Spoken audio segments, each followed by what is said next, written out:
मैंने हमेशा सुना था कि रात के अंधेरे में कब्रिस्तान के पास जाने से शरीर में एक अजीब सी सिहरन दौड़ जाती है, लेकिन कभी सोचा नहीं था कि मुझे खुद इसका सामना करना पड़ेगा। उस रात जब मैं अपने गांव लौट रहा था तो घड़ी रात के 12 बजा रही थी। आसमान पर काले बादल छाए हुए थे और हवा में एक अजीब सी ठंडक थी। मैंने गांव की छोटी पगडंडी पकड़ ली जो कब्रिस्तान के बगल से गुजरती थी। उस पगडंडी पर चलते हुए मैं खुद को हर कदम के साथ असहज महसूस कर रहा था, जैसे कोई मुझे देख रहा हो। कब्रिस्तान गांव से थोड़ा दूर था, पुराने समय से, और लोग कहते थे कि वहां की कब्रों में दफन लोगों की आत्माएं अब भी वहीं भटकती हैं। मैंने हमेशा इन कहानियों को अफवाह समझा था, लेकिन उस रात कुछ अलग था। जैसे ही मैं कब्रिस्तान के करीब पहुंचा, हवा अचानक से ठहर गई। मैंने अपने आसपास की हरियाली की ओर देखा। सब कुछ थम सा गया था। पेड़ों के पत्ते भी हिलना बंद हो गए थे। मेरे कदम धीरे धीरे उस पुरानी लोहे की बाउंड्री के पास आकर रुके, जिसके भीतर पुराने पत्थरों की कब्रें फैली हुई थीं। हवा की सरसराहट और उल्लुओं की आवाज के सिवा कुछ नहीं सुनाई दे रहा था। तभी मुझे बाईं ओर से एक धीमी, रोंगटे खड़े कर देने वाली आवाज सुनाई दी। कौन है? मैंने डरते हुए पूछा, लेकिन जवाब में सिर्फ सन्नाटा था। मैंने सोचा शायद ये मेरी अपनी ही कल्पना है, और तेजी से आगे बढ़ने लगा। लेकिन तभी मेरी नजर एक कब्र के पास खड़ी किसी अजीबोगरीब परछाई पर पड़ी। वो परछाई इंसानी आकार की थी, लेकिन उसका चेहरा अंधेरे में छिपा हुआ था। उसके लंबे बाल और सफेद कपड़े हवा में धीरे धीरे लहरा रहे थे, लेकिन हवा तो एकदम थमी हुई थी। मेरे पैरों ने जमीन छोड़ दी और मैं वहां से भागने के लिए पलटा, लेकिन मेरे कदम जैसे जकड़ गए थे। मैं चाहकर भी हिल नहीं पा रहा था। मेरे कानों में अब वो हल्की सी फुसफुसाहट तेज हो चुकी थी। तुम यहाँ क्यों आए हो?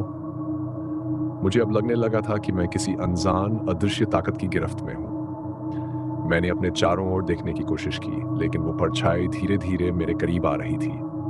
उसका चेहरा अब साफ दिखाई दे रहा था। सूखी, गहरी काली आंखें, और वो चेहरा जैसे सदियों से मृत हो। मेरी सांसें तेज हो गईं। मेरी पूरी कोशिश थी कि मैं भागूं, पर मेरे पैर जैसे किसी ने जकड़ लिए थे।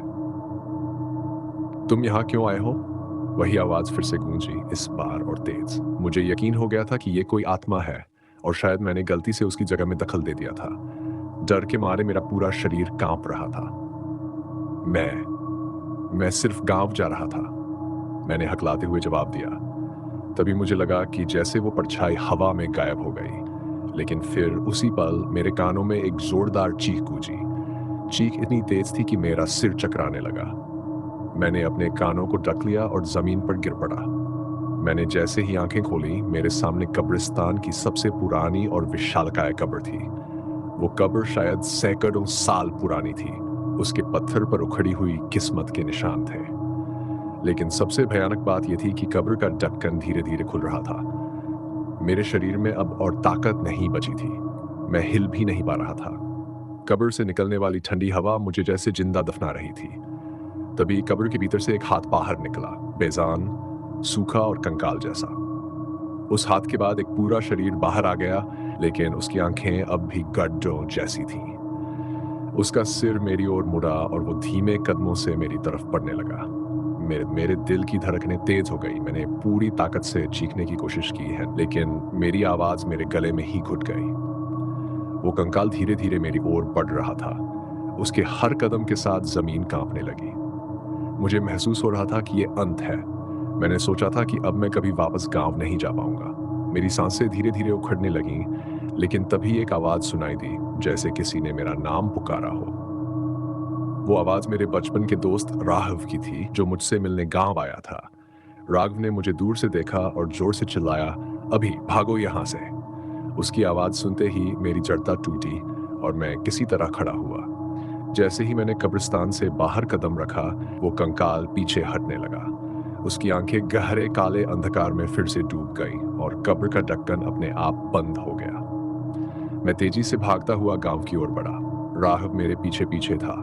हम दोनों जब तक गांव के मुख्य रास्ते पर नहीं पहुंचे, तब तक एक पल के लिए भी नहीं रुके। वहां पहुंचकर मैं हांफते हुए रुका और पीछे मुड़कर देखा। कब्रिस्तान अब दूर था, लेकिन उसके आसपास का अंधेरा अभी भी मेरा पीछा कर रहा था। राघव ने मेरा कंधा पकड़कर मुझे शांत किया। तुम ठीक हो? उसने पूछा।